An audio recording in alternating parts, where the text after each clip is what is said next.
I'm very glad to have this presentation and present our works to everybody. So this is Chuan, and today our topic is about exploring 3D human actions with deep learning for generation, stylization, and understanding such stuff. And before everything, I'd like to firstly very briefly introduce myself. So I'm currently a fourth-year PhD student in the at the ECE department at University of Alberta, and my PhD supervisor is Professor Li Chen. And my research interest is about human-centric generation and modeling in 3D. We had a series of works published on like IGCV and CVPR such stuff. And also we published a few datasets which has been the common benchmarks in motion analysis, including human F12, human ML3D. And also we're co-organizing our workshop in the next CVPR conference.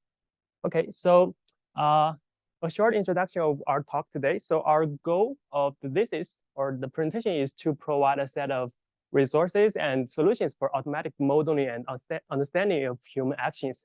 And we specifically focus on these topics about, that is 3D motion generation, character animation, and action understanding. So like what we show in this figure. So for example, for motion generation, we aim to generate motions from, for example, textual description or style input. And for character animation, we aim to pursue further that is by animating a character using the generated motions or like just given motions.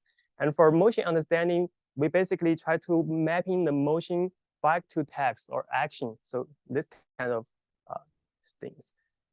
Okay, so we are going to introduce 4 works in our lab. And the first one is called TM2D.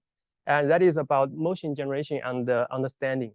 So the goal, and by the way, also we have a web page and we have the QR code. So if you're interested, you can just scan the QR code and it will direct you to our web page.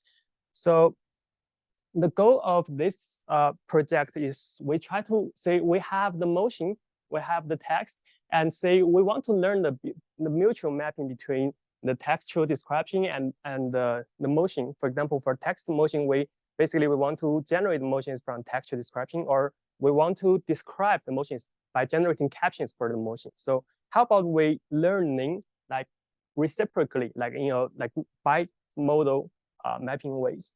So to approach this, the first challenge is we do not have such kind of data. So usually when you want to learn a model, and the data is very important. So at that time, we do not have a large-scale motion text dataset. So we collect our own dataset. So for motions, we use the publicly available mocap data. And for text, we annotate the motions using the Mechanical Turk platform. And we do some kind of augmentation to double size of the dataset. So finally, we got a dataset with around 15,000 motions and around 45,000 descriptions. Basically, for each motion, it comes with three descriptions from different annotators. And also, this is a comparison between our dataset with the previously largest dataset. So, and for features, we say we have motion. Usually, when we want to represent the motion in a kinematic based way, so we need to say a motion is a sequence of poses, and for each pose, we need to extract the features for the pose. So in our case, we extract abundance of a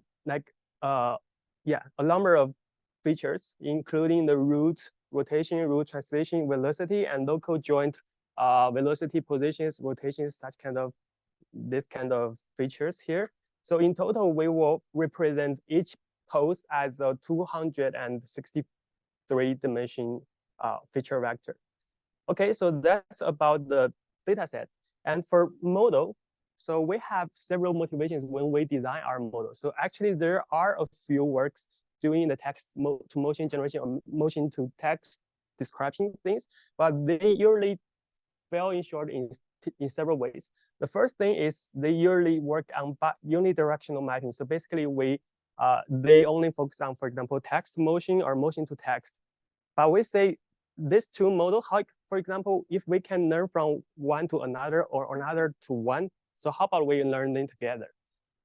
Okay, the second thing is they usually focus on deterministic mapping. What does that mean? So that means given one textual description, their model usually they only aim to regress one ground truth. But actually, we say human motion is very stochastic. So given one textual description, there are actually many ways for the person to do that text. So in our work, we try to model this in a like non-deterministic way. So and also we say we have the diversity here. And for second, the third thing is the long sequence. We say given, for example, a 10-second motion that is usually 200 poses. So to generate such, for example, 200 poses and with limited data is kind of hard, even though you are using like a transformer or such kind of thing.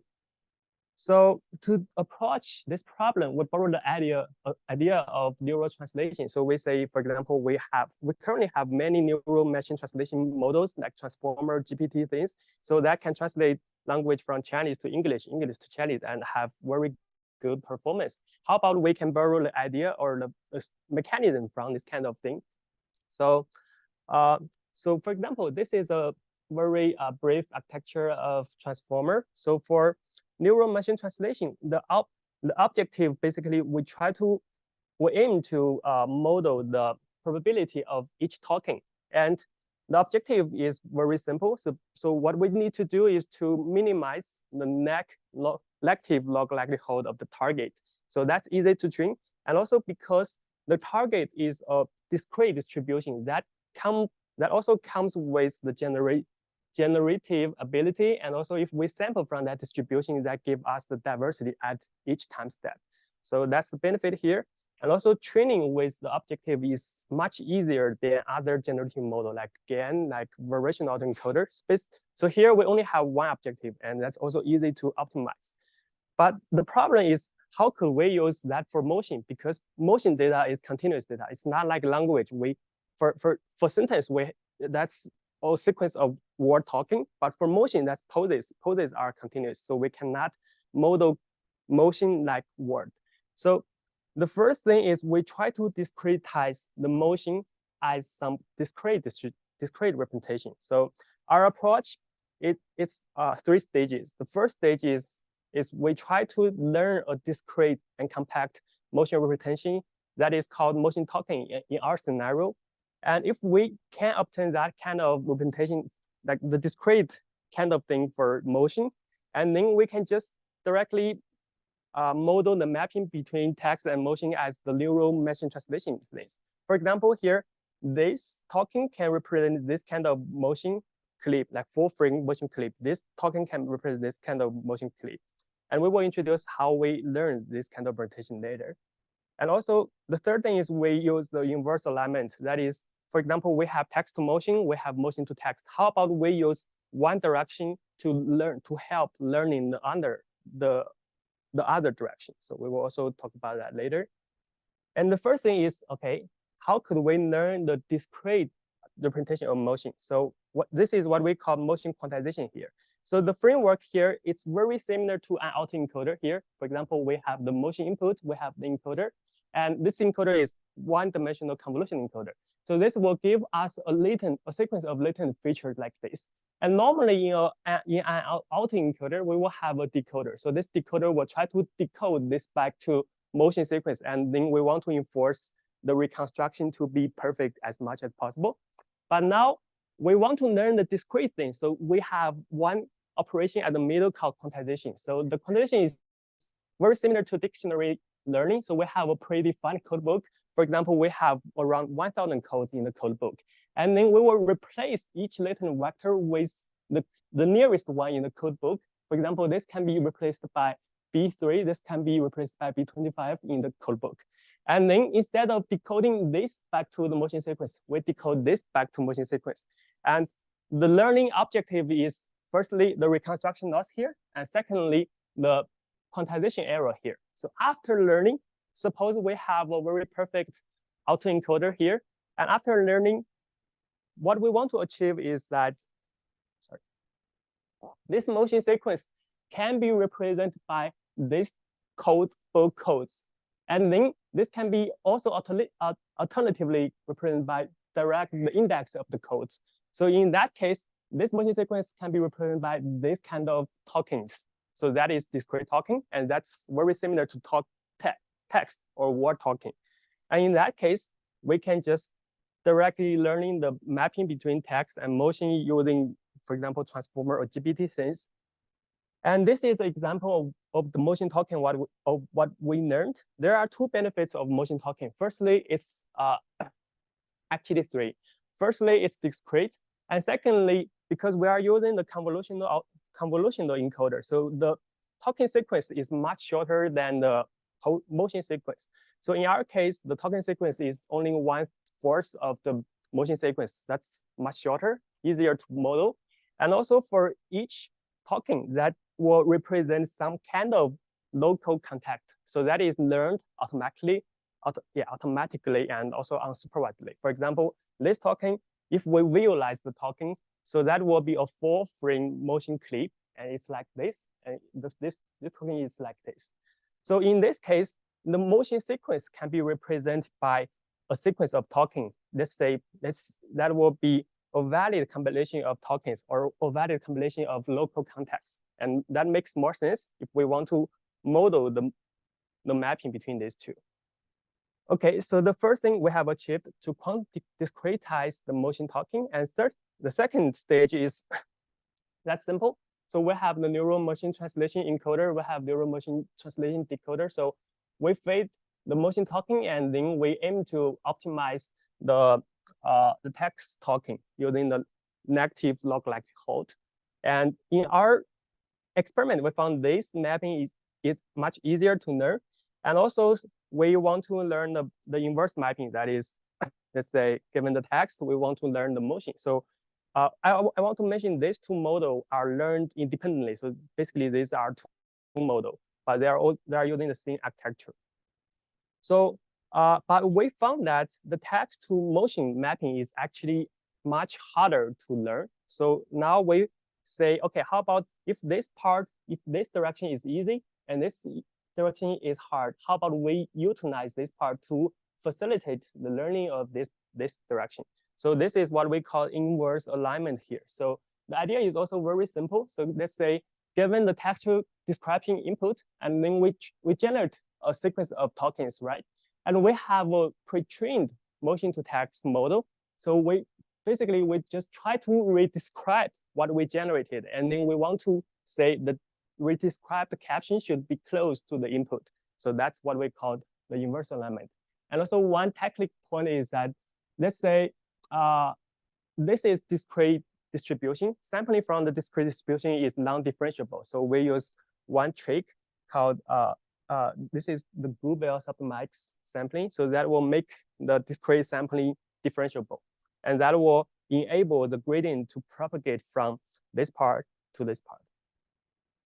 Okay, so funny. So I think, yeah, that's the hardcore thing. So let's say something more relaxing. So we will show you some results of our text to motion generation. So given one textual description, we show two diverse results because, okay, let's say at each step, if we just sample from the distribution, that will give us the diversity. So, so let's say, so these are the results of two generated results and also one real motion. This is a figure is doing jumping jackets. Yes. And this is like a person walks, steadies himself with a handrail.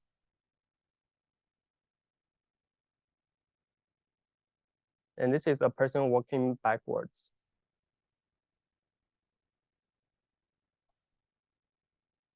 So the input is texture description, and output are the motion clips.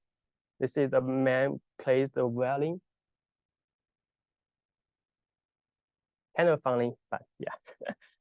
Okay, let's say this is a little complicated text description. A person gets on all fours and crawls around and stands back up. It's kind of actually at our first trial, it's kind of amazing to us that the model can generate the crawl motion because that's usually a hard motion to generate.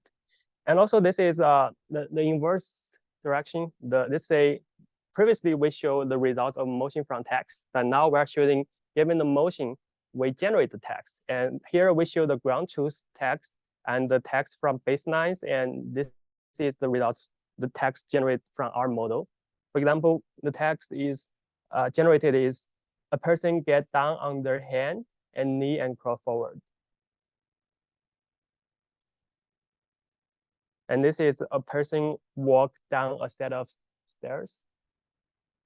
This is a person walk forward will use his left hand to grab something for support.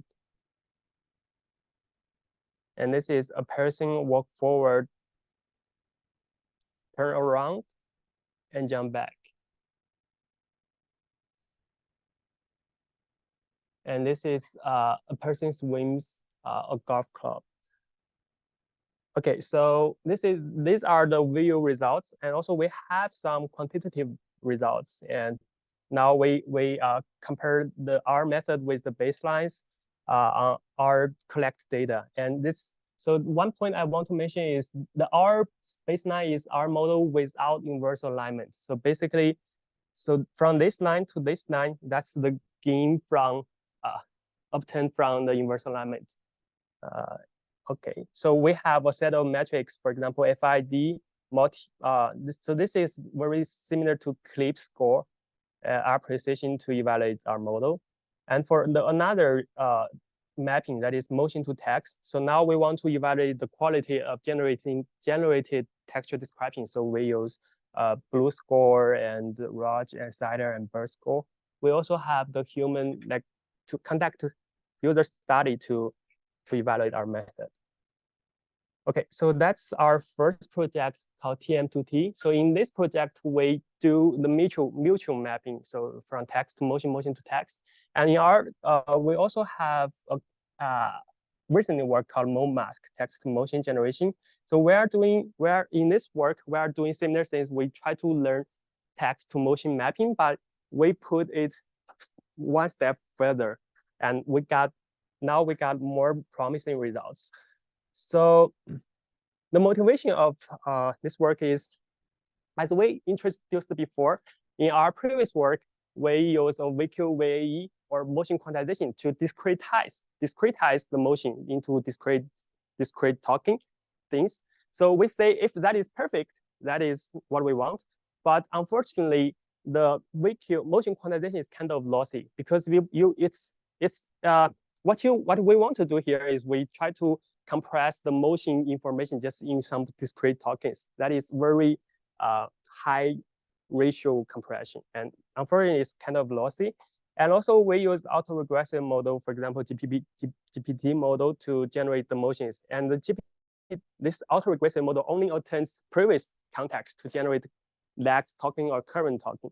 And we think probably it will work better in motion generation if we can obtain the tokens from other directions instead of just unidirection.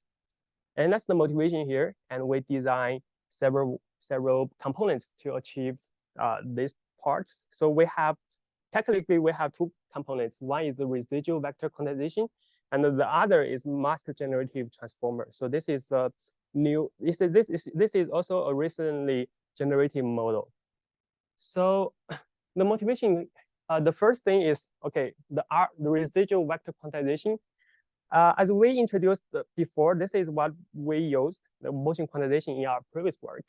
And we say, okay, so there is a quantization, but we say actually there are large quantization error at the middle. And this error will lead to imperfect motion reconstruction. And also that will limit the final quality of our generated motions. For example, this is the example of the motion. So you can say the food is always like trembling around because the quantization will keep the global, the overall information, but usually it will miss some detailed information. And what we want to do here is, or what we try to do here is, so this framework is still the same as the previous one.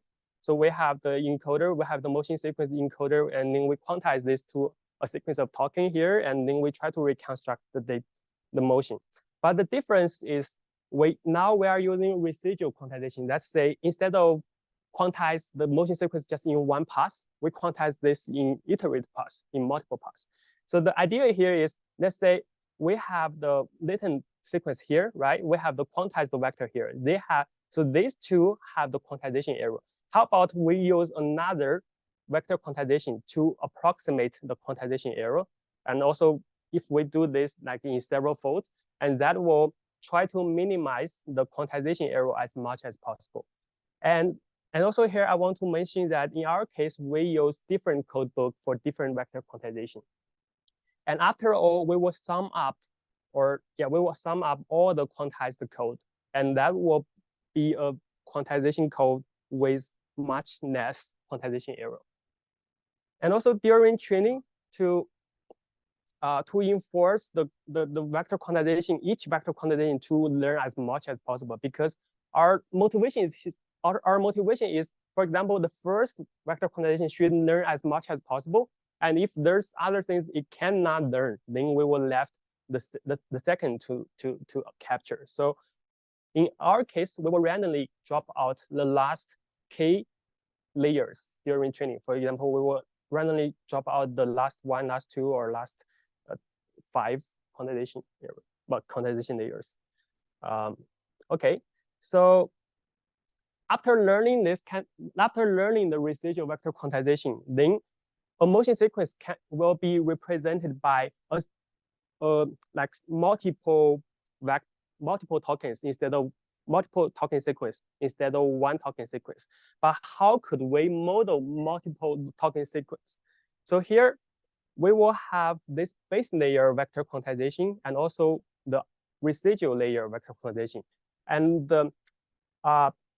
ideally, the base layer vector quantization will be the most informative because that is the first quantization layer. So that will capture the overall or the global information of the motion sequence. And for the other residual layers, that's basically try to capture the fine-grained details. And so here we also model the generation of these two set of token sequence using different transformers. Okay, now we're introducing our mask generative transformer. So to model the base layer token, we use the mask transformer. The mask transformer is also very easy to train, and the idea is very straightforward. So we have the text here. For example, a person walks in a circle. We use the clip model, clip text encoder to get the text information from this one. So this is a pre-trained. So, and for the motion talking, so we say we have the base layer motion talking like this, and then we will randomly mask out the talking in the sequence. And for example, after masking, and then for example, this talking, they are masked.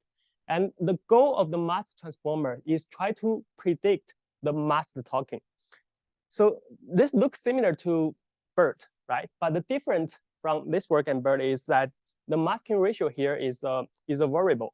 So in BERT, we have fixed masking ratio, but in our work, the masking ratio is ranging from 0 to 1. So during training, we will randomly sample a masking ratio and ask the transformer to predict the missing tokens. And for the other layer tokens, these tokens, we use the called residual transformer. So the idea is also very simple. So we use one transformer to predict all the tokens, but in a progressive way. So for example, now we want to predict the token of the third layer. Okay, so this will be 3, and also with the texture input, and also with the token input of the first and second. And basically, we try to predict the current residual token using the previous tokens. So that's the idea here. And the inference pipeline, after training this, so we have 3 components. One is the residual vector quantization, one is the mask transformer, one is the residual transformer. So for inference, so this is a base pipeline for inference. So the inference will begin or start from empty sequence. So all the tokens are masked, and also we have the text embedding. So we will feed that into the mask transformer, and the mask transformer will try to predict all the tokens, right? And we will also try to predict all the token distribution, and then we will sample token from that distribution. But that will lead some problem because this will lead to very bad generation. So we will remask the tokens with the lowest confidence. For example, we only want to keep the highest the token with highest probability, like the highest the top 2 or top 3 tokens at the first iteration. And then that will basically mask out the tokens with low confidence. And then we will do it again and again. So after several iterations, we can generate the token at the base layer.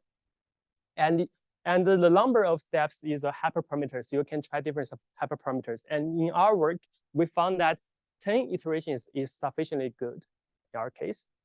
And after we have the base layer token, so then we try to predict the residual layer tokens, right? So with the first layer, we predict the second layer. And with the first and second layer, we predict the third layer. So after, for example, if we have 5 residual layers, and then we just only need to predict 5 more times, and we have all the residual tokens and base layer tokens, and then we use the decoder to decode to get the final motion output like this. Okay, so that's the idea here, and we want to show you some results. So the text to motion generation things, for example, these are the textual description, and these are the generated motions, and we animate these motions using more fancy characters from Mixamo. So and also like these are generated motions from different textual description. Like this person is doing a salsa dance. This is doing a kick spin. So in this work, we found that this framework can capture more complex text combinations and generate more complex motions. So, and for example, kick with right leg, and yeah. And for example, this is taking 4 steps forward, starting with right foot. You can check. It does start with right foot and taking 4 steps forward.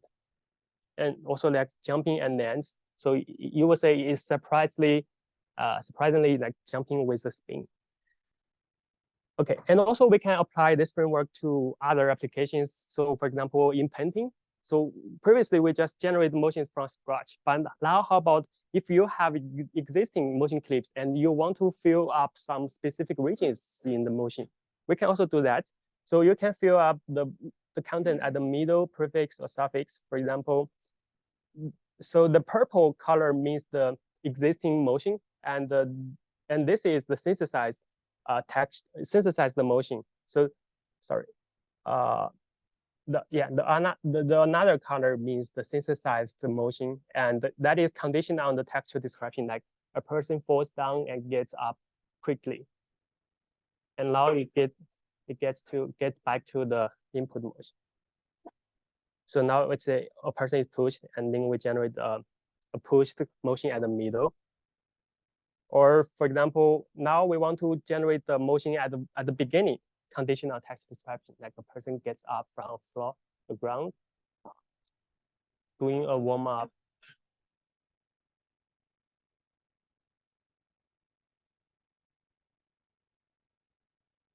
This is a person just random walk, and then we say, okay, we want it to bow, and it bows. Oops.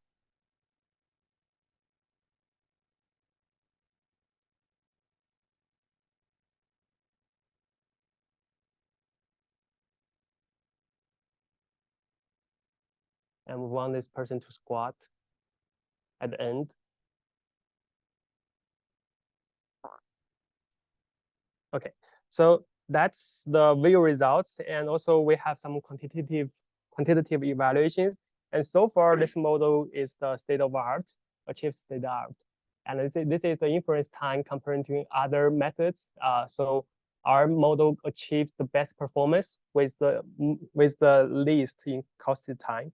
And also we have the user study here. And also this is an analysis of number of, because we use different, because during inference, we will set how many iterations we need to generate the final talking sequence, right? So we test different number of inference iterations, and we found that just 10 iterations is sufficiently enough. So for example, even though you want to generate a motion with 10 seconds, like 300 frames or 200 frames, you only need 10 iterations. And this is a analysis on the number of residual layers and the contact dropout ratio stuff. Okay, so our next work is character animation. So in this work, what we want to do is so previously we only generate motions. So now we are say, how about we can visualize the motion with some appearance. So now we say, given this input image, what we want to do is we want to wake up this beautiful lady in the image and using some mocap data or generate the motions like this. And the technical point behind including some rigging and animation and rendering things. Okay, so the pipeline is four stages. So the first stage is given the input, single image as input. The first stage is we want to estimate the 3D avatar from the input image, and in this case we use some existing works to. So one is a PIPE1 and one is a PIPE HD. So we try to massage them together and to get a better performance up on these two existing works. And secondly, we use a parametric model. So now we have the 3D avatar, but we want to make it move. So we need the skeleton for the avatar. So now we learn a parametric model to close to the avatar. So the parametric model is controlled by two set of parameters. One is a shape, one is a pose. So now we try to fit the shape and pose parameters to make it align with the 3D avatar. And because the parametric model can be controlled by the pose, so now instead of directly controlling the 3D avatar, we first try to control the parametric model and use that to control the 3D avatar. And after all, we get the final rendering results. So now we show some view results, for example, given this input image. And this is a comparison between our method to the previously state-of-the-art method. And the motion is come from the mocap data. And for this lady,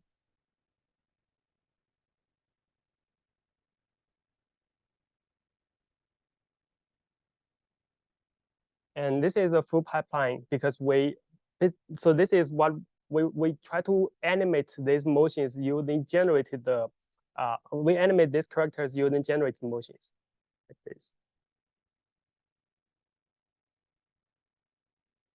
Okay, so the motion here is not as fancy as before.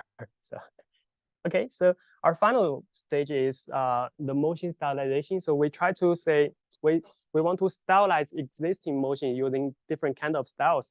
For example, given this content motion, so we try to say we maintain the content, but we want to make it more stylistic, using, for example, zombie style. So I think I need to be faster. We have a few slides left. For example, also this is the content motion. We also try to animate this, like restylize this using sticky style, or like female model style.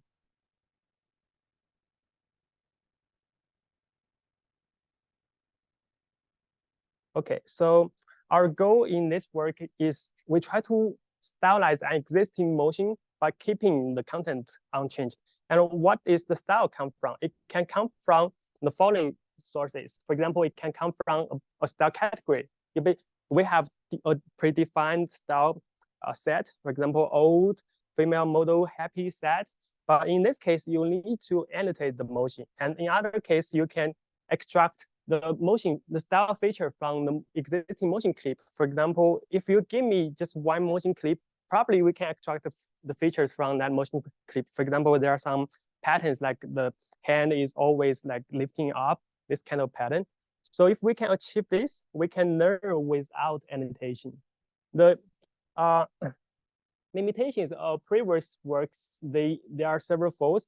Firstly, they are usually limited in one application. For example, their style input is only limited to for style label or a style like motion sequence. And also they usually can be only applied in supervised or unsupervised way, just one case. And also they're commonly deterministic. For example, given an existing motion and given a style label. So they only stylize the motion in one way. But actually, we say there could be many other ways to perform one style label. So they are deterministic. So in contrast, we propose a model with firstly with versatile frameworks that suppose different kind of motion style input. And even though you do not have the style input, we can generate some style for you. So that's the generative ability in our framework. And secondly, we stylize the motion in the latent feature instead of in the post feature. And we will talk about that later. So the framework is like this. So firstly, we have the motion sequence and we will pre-train an encoder, so an decoder. So this is trained as autoencoder. So we will pre-train this autoencoder, autodecoder here. And after all, we have another 3 networks. The first one is try to extract the content feature, and the second one is try to extract the style feature from the style input and also the latent feature, latent features here. And also we have a generator that is try to combine the style and content again and try to regenerate the motions. And the difference between our model and previous model is we have a probabilistic style space at the middle. So previous work, they usually, for the style encoder, they only have one style code output. But in our case, we model that as a normal distribution. So this will give us a mean and variance for the normal distribution, and then we will sample a vector from sample a code as style code from that distribution. And the generator will take the style code and the style label and also the content code as input to try to stylize the motion. So, and what if we are training data without style label? Let's say if we only have the motion data that have no any style cues. Okay, that's simple. It's just in this framework, you just drop the style label input, and that will train the model in an unsupervised way. And we will talk about later. And also, we say with this architecture, we cannot guarantee that this part will learn the content and this part will learn the style. So we cannot guarantee that. So in this case, we have a dedicated learning scheme, try to enforce that. And the learning scheme is like this. So we suppose we have 3 sets of input. That is Z1, Z2, and also we have a Z3. We will talk about that later. And now we are sampling the Z1 and Z2 from the same motion sequence, because practically the motion sequence is very long. For training, we will only sample a clip or like a subpart from the motion sequence. So the Z1, Z2 will try to encode the motion into content and style space. And here, since Z1 and Z2, they come from the same motion sequence, we suppose their style feature should be also similar. So now we have a homo style alignment to enforce their style space to be close. So this is enforced by KL divergence laws. And now we say, and also the generator is try to reconstruct the input. And now we say, how about we have a Z3 that can be any other motion clip, and then now we recombine the content of Z2 and style of Z3 to generate a stylized motion. But the problem is we do not have any supervision signal for this one, so we cannot learn directly on this. So we propose a cycle reconstruction strategy.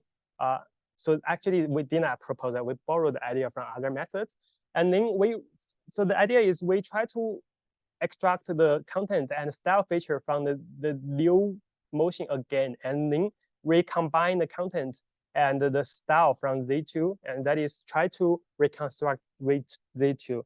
And similarly, we do that for Z3. And another important loss is that we enforce all the style space to be close to a normal distribution, standard normal distribution. So this is the visualization of our latent space, even though we are learning in an unsupervised way. So, and they are aligned with the style label here. Okay, and during inference, this framework can be used for multiple ways. If this work is learned with style label, we say if it is learned in a supervised way, so it can style input can be a motion or it can be just a style label. And if the style input is only a style label, we can sample the vector from the style space that will give us diverse label-based stylization results. And if it is learned unsupervised way, that is, we do not have any style label input, that's fine. We can also stylize your motion using just style motion here. And even though you do not have any style input, we can still sample from the learned prior distribution, and that will randomly stylize the motion for you. And now, okay, we want to show you some results. So this is a diverse label-based stylization. That is, we stylize the content motion using one style label, and that will give you diverse results. So for example, we stylize this motion using old style, like say old style label, or like female model style label.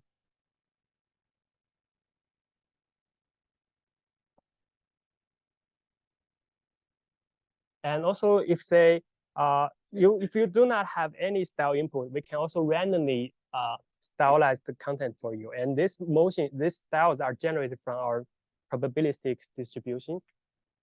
So the leftmost one is a content, and the other are like randomly stylized motion. And this is okay.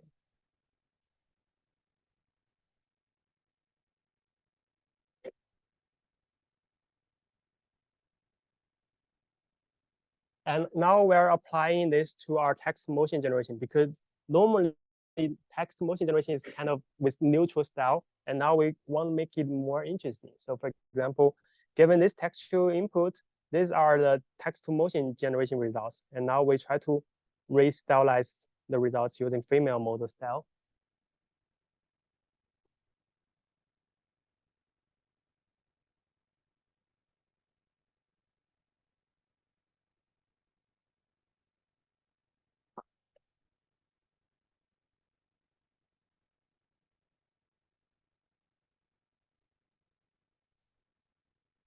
Okay, so that's pretty much all about our project, a few future directions. So the first thing is we think whole body generation or whole body animation will be interesting in the future, because previously we only focused on the main body skeleton. And how about facial expression? How about hand pose? They are also important. And secondly, interactions like multiple person motion generation or human object, human environment interactions is also what we experience in our daily life, and that can be also important. And also efficiency for motion generation, character animation. And lastly, probably flexible signal input. Instead of just input text, we can also input audio, we can input control signals, and also the input. It may not be only limited to one single sentence. It can be, for example, a story, can be a script, so this kind of things. Okay, so that's what we have to do.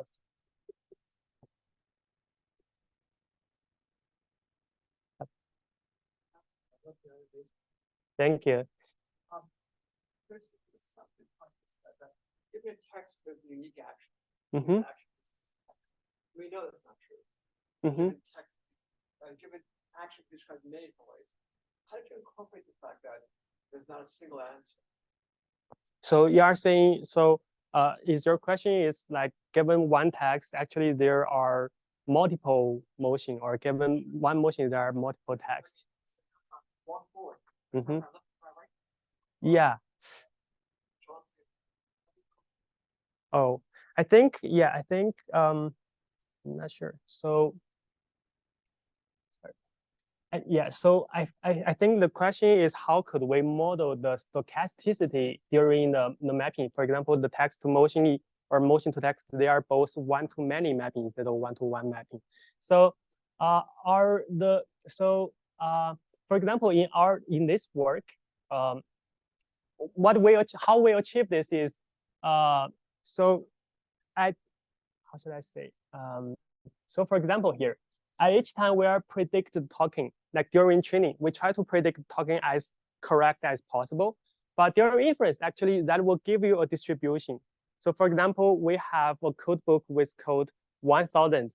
That's will basically at each token that actually will predict a discrete distribution ranging from 0 to 1000. And during inference, we will sample from that distribution. So instead of choosing the value with the maximum probability, we sample from that distribution. So I see an action. So give me your description of it. Give me a very specific description of a person walks joyfully down the street. I see the same thing. And I'll do something which we both agree is correct. I'm going to talk about the person moves his left foot, and then after we left foot, instead the right foot moves up. And they both are correct descriptions. There's something wrong with them. Yeah. That. Oh, so I think from modal side, so I think from modal side the key is to model a distribution instead of a deterministic vector. And for if you are saying about evaluation, yeah, we do I do have actually I do have the evaluation part, but it will cost some time. So for evaluation, sorry, yeah, I got it. So actually the evaluation of this problem is also kind of challenging. So in our work, we try to for evaluation we pre-train two models. One is a text encoder, one is a motion encoder. And so this is learned using the contrastive loss. And that will give us two models. If the motion and text are paired, then that will give us two feature vectors that is close. Otherwise, they are sparse away. And if after training this model, so this is only trained for evaluation. And after training this model, and then we propose a set of metrics, for example, to evaluate the generated motions. So we have three sets of metric. One is to evaluate the naturalness. So that is, for example, we have the motion encoder, and we will, for the same set of text input, and we will generate a set of motion, and also we have a set of real motion, and then we will extract their motion features, and then we will calculate the distributional distance between the generated motion features and real motion features. And that is one thing. We also have the multimodal distance. So these things. So okay. So in this case here, in the training set, there is people who start with the right foot and people who start with the left foot. Then you would have a bimodal distribution, and when you evaluate, unless you say anything else, would you just pick random left foot or right foot? Okay, so could you repeat your question? I think so. If in the training set you have only had people starting with the right foot, and you wonder about when you take a step, you always start with the same foot. Okay. I don't have the answer right, but perhaps different people do it differently. So I imagine if in all training they started with the right foot, I guess that's probably what you learned, right? Okay. But here, when you do the evaluation with the loss, if you have both left and right, then when you're actually using it, you animate from text to animation. Just randomly start with the left or the right. Is that correct? Yeah. Now, a more interesting situation is that there may be environmental constraints. That means you can't start with one or the other foot. Oh, okay. How would you then use your model and not have the person kick the stone in front of the right foot or something like that? I think that's a very interesting problem, but we haven't validated that part in our model. But I think the model possibly can learn something, even though we do not have, for example, all the data are starting with right foot, and how the model can generalize with the text display right starting with left foot. So first of all, in our work, we use the clip text encoder. So I think this pre-trained model. So basically, this is trained from the text and video pairs. So that will in that model. So the embedding inherently have some video information, like it may know text and write this kind of thing in this text encoding, and also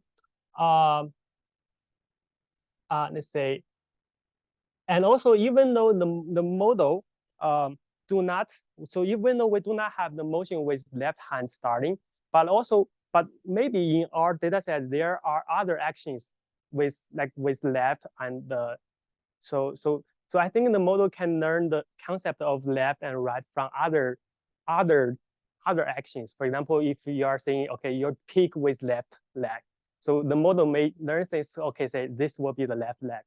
So that's just assembly. Yeah. And another thing, so you distill everything into a sequence of tokens. Right? So at any one time, there has to be enough numbers of tokens to represent, in some sense, if you look at just my arms, right? I have to be able to do this, all sorts of poses. So that needs some number of tokens to discretize it recently, right? But then when I do my other arm, right, then I get the square as many tokens, and I add my leg, right? Yeah. Isn't that an issue where if you keep growing, right? Because we have 7 degrees of freedoms here, 7 here, 7 in our leg. But when we add the fingers, I mean, the fingers have 20 or 25 degrees of freedoms. Wouldn't you get a combinatorial explosion? Oh, yeah, I think that's also a good point here. So I think you are talking about this quantization instance, and now we have fixed code book, but we may have like uncountable combinations of motions or like post articulations.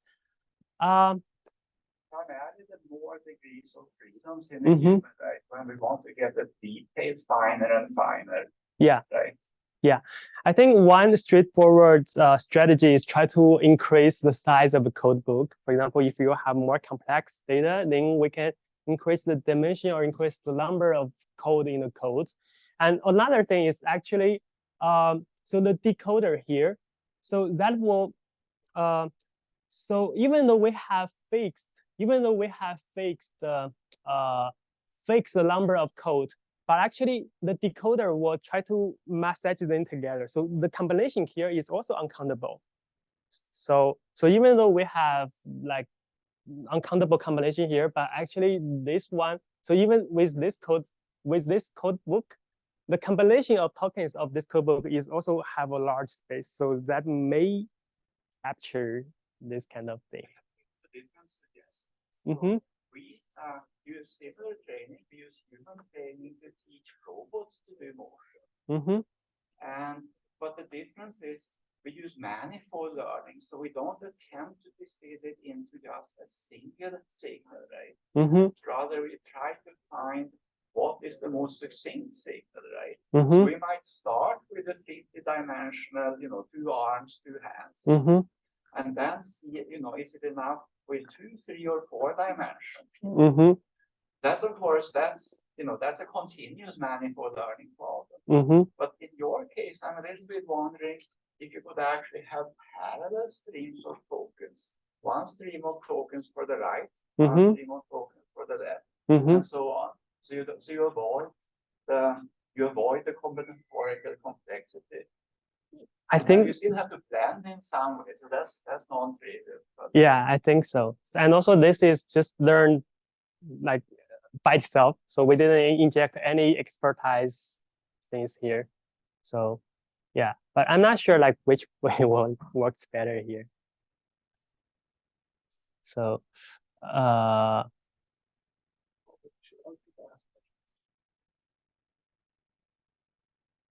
think be more complicated. What if you have people moving their left arm and left leg? I don't think the right. Sorry, also moving right arm and right leg. So imagine you're merging. Well, just like imagine. Here's the thing, which is a person moves an arm, moves a leg, and that's the thing. But every single example, it's the left arm and left leg, or right arm and right leg. So you might have motion of left arm. So you can parse it saying there's an arm motion and a leg motion. Yeah. So that'd be one. That's the problem of our expression. It's like one more complexity. Would you be able to? Could you code that? Yeah, I think we. So now I think we just encode all the things together. But actually, Yeah, but actually there are some interesting works. They try to encode just about, for example, use one code book to encode the figure, hand pose, and one code book to encode the leg, upper body, lower body. We can do that. That I think that could lead to a better. I want to say it's not they're not independent. Mm-hmm. Couple. Yeah, yeah. You can't move your left arm to move your left leg. Yeah. Maybe every prime number motion, move the left arm, every prime number step. Mm-hmm. Right. You can imagine very complicated things. Yeah. Yeah, I think so. I think in that case, probably we can like condition. So instead of reconstructing them in parallel or independent, probably we can reconstruct one condition on another. So that may give us more reasonable combination here. And also, I think we also have some questions in the room chat. So I say, okay. Okay. Then I think we are free to ask questions in this space. Sure. You know what batch effects are? Batch effect. So this is when you have the same person in an MRI, Mm-hmm. and I think one person's brain image on one MRI. Mm-hmm. Same person, a different MRI looks very different. Mm-hmm. So we tried to figure out a way to code that, just try to figure out the same person. And we thought about using the word style to refer to that. Mm-hmm. Could you imagine using your style transformations to say, this is Russ with the Siemens style. Mm-hmm. This is Russ with the GE style. Could you imagine using your technology to just say it's the same Russ, but just different ways to look at it? Oh, yeah. I think that may be. I think in that case we probably will capture the motion for you, just specifically for you, and with different actions. Probably like, for example, 10 minutes or 20 minutes for you and to. Well, so you can say there's a style for Russ for this thing, and this is a style. This is the old person style for walk. There's also a style for arm movement. The same sort of theme. If I said here are people with schizophrenia versus controls with GE magnets, and here's schizophrenia versus controls with Siemens magnets. So they're the same people, perhaps the same ideas. So not individual, but are the ways you could use this idea of having a style, which is the way in which the original image gets distorted. Now it's no motion. It's not motion capture. Yeah. I think one problem for motion is the data is usually much limited, because for 3D motion you need to capture that with many equipments here. Yeah. Okay. Well, good. Thank you. Something of interest here, I think, is what is the dimensionality of all human motions? Right? It's almost in learning, most of the time we rely on that, say, an image, right? That has a huge number of possible images, right? That just depends on the number of colors per pixels and then the number of pixels. But the reason a lot of learning works that the set of valid images we see is just such a tiny subset of all those combinations.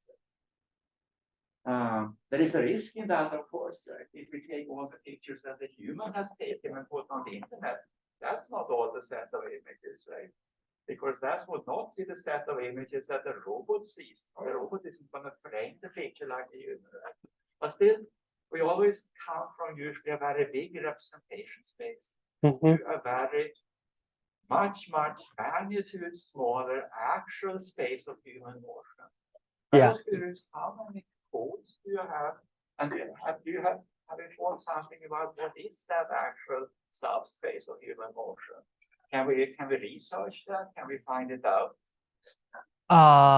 So are you meaning okay? So for this codebook, in practice, we only use 1024 codes in the codebook, and that works sufficiently good. Yeah, that's very compressed.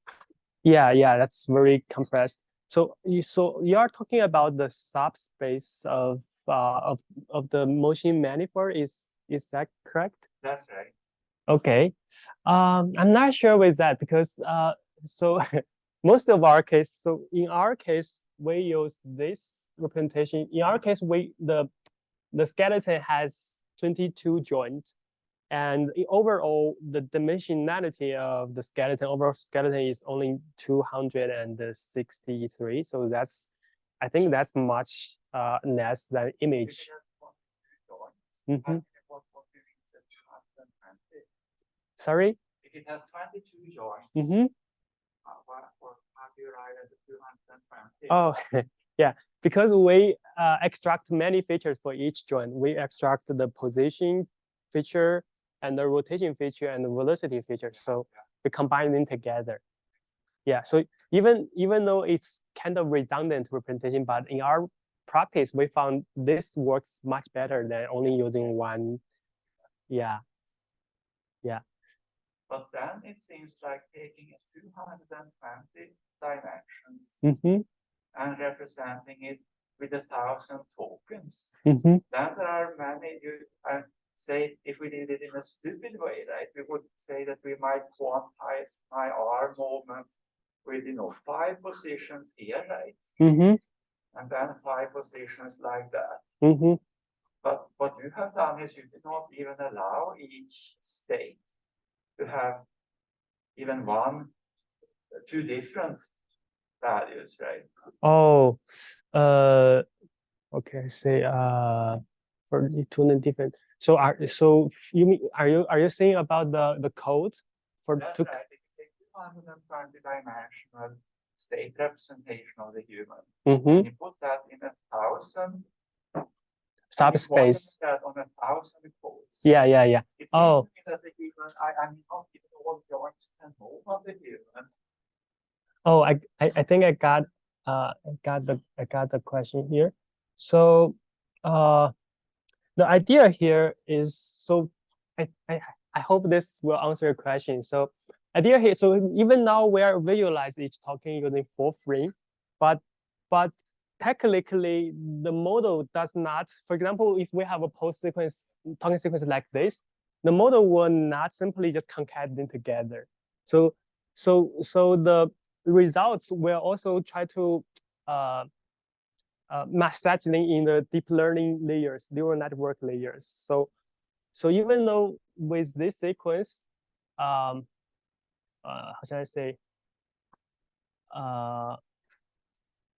Even though with this sequence, different combination could give you different results. For example, if you say a motion of the hand like waving like this, it can be decoded by probably two tokens. And one token is probably it's moved like this, and one is moved like this. So I say I have to say, even though we are how should I say, even though we're quantize the motion sequence in for example 1,000 subspace.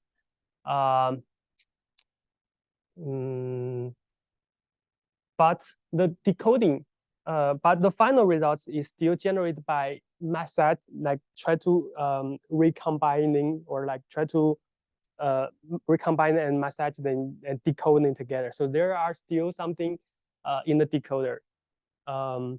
So the output space is also, I think, it can model such large motion space. Yeah. When we look at typical motion sets, it's often actors who do very large motions, right? Yeah. And now my desire is to move, wave the hand only very little. Can it then go from a token that represents that and then adjust for the little part? Or oh, I think usually this framework it's learning on the training data. So if there's something that is very different from the training data, I think it will fail. And then if you had you know, big waves and small waves, could you do it with the same number of tokens, or you would need more tokens? So the number of so the number of this token, so the number of this token, I mean, number of token in the sequence, it depends on the number of poses in the motion frame. So even though you are like within this or within this, so I think the number of token depends on the duration of your weaving. And also I think this should be modeled by different token. Yeah. So for example, this weaving could result like token sequence of 1, 3, 5, and this may be like 1, 3, 3, something like this. If they have the same duration, I mean, yeah. There's always, I guess, the question: should we learn and think in terms of regression learning, or should we learn and think, because in a regression sense, you would automatically have small and big is represented by the same continuous variables in a regression, right?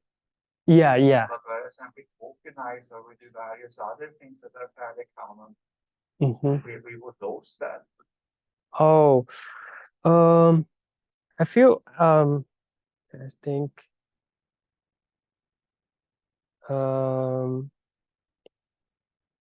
I think that's how should I say it? Talk about this. So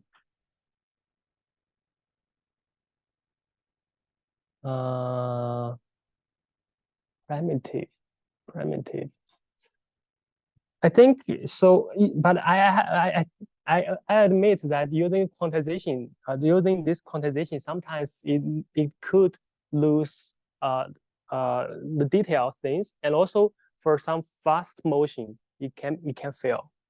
For fast motion, it can fail, but also I think here in this quantization, the convolutional encoder and convolutional decoder. So here, for example, we have 2-layer convolution encoder. So I think we can write. So for example, we have a sequence like this, and the encoder, the convolution encoder will give you a sequence. So because it's sliding window convolution, so that will give you a token like this. So even though the content of each token is fixed, but when we decoding, actually the decoding is still it has the sliding window. So for example, I will decode like this. So and if we have multiple like convolution layers, and then each pose here, actually it will say. So when we decode each pose here, it has the receipt field of actually, for example, 3 token or 4 token. So each pose will be affected by combination of still like a small set of token.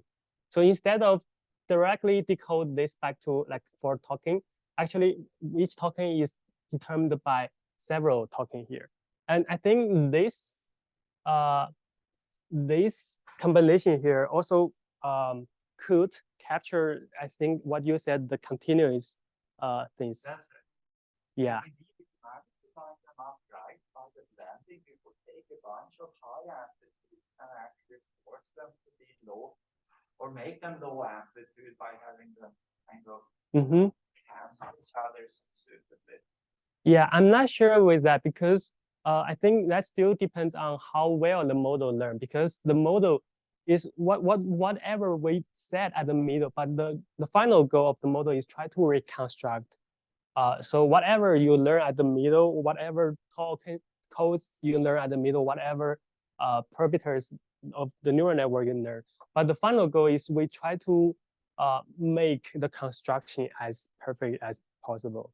So it may lose something, but I think it still struggles to capture all the things finally.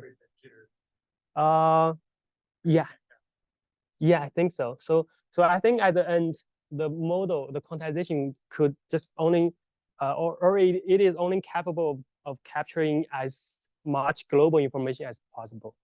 And there's still something missing here. Yeah, so that's also. How different is that for positions you learn velocities or even force? Oh, yeah. So I think that also makes sense. In our case, we just combining all of them together. So I see. Yeah. So we have the velocity, we have position, we have rotation. We also have the full contact at each frame. We also have the root rotation velocity, root transition velocity, all those things. We just stack them together and as using them as the feature. And finally, actually, after learning during generation, we will only use this position feature and the root features to reconstruct the motion at all. Yeah. Well, it is a better idea to somehow put together all of them. I think, yeah, so I didn't like experimentally to explore that, but but we found that this will make the model easier to learn. And also I think the other features can play the role of regularization. So the model will not only learn to generate this set of feature, it also have to learn generate the other features. So that may play like some kind of regularization. Yeah.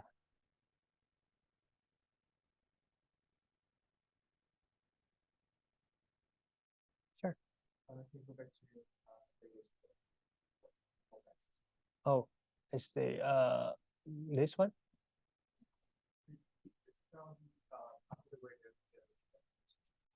Mm-hmm.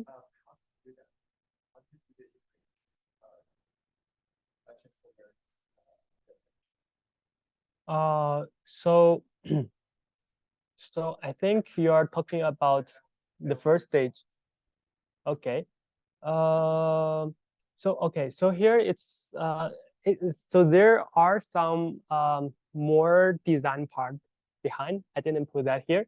So here, so we say we have the empty sequence, and then we predict all, and then we will remask the token that with no confidence.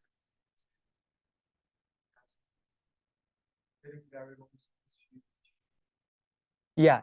So we will feed this to the mask transformer again, and the transformer will predict all other token again.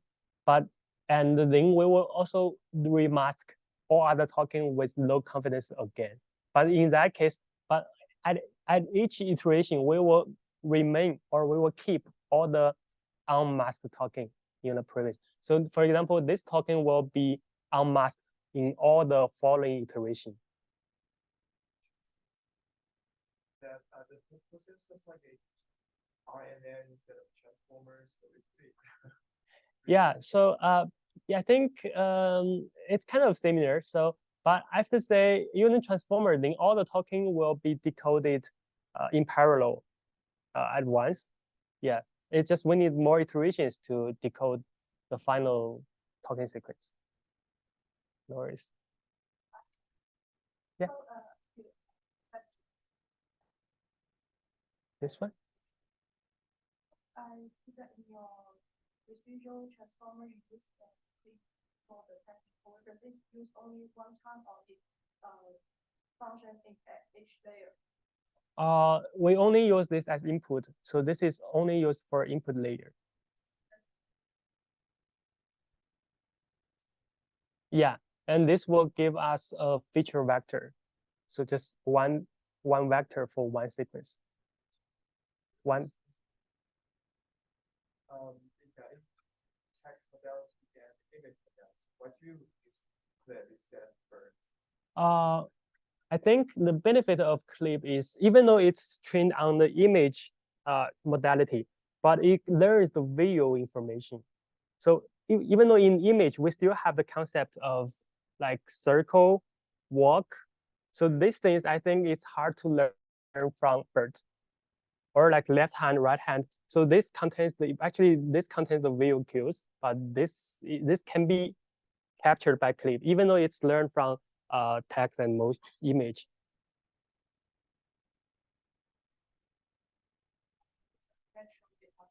Yeah, so here, so I think for the, so here we use the clip text encoder, and we do not need the embedding to be motion aware. We only need it to be visual aware. Yeah. So we only need to be like the visual contrast, so have the visual concept in the embedding. That's enough. Yeah.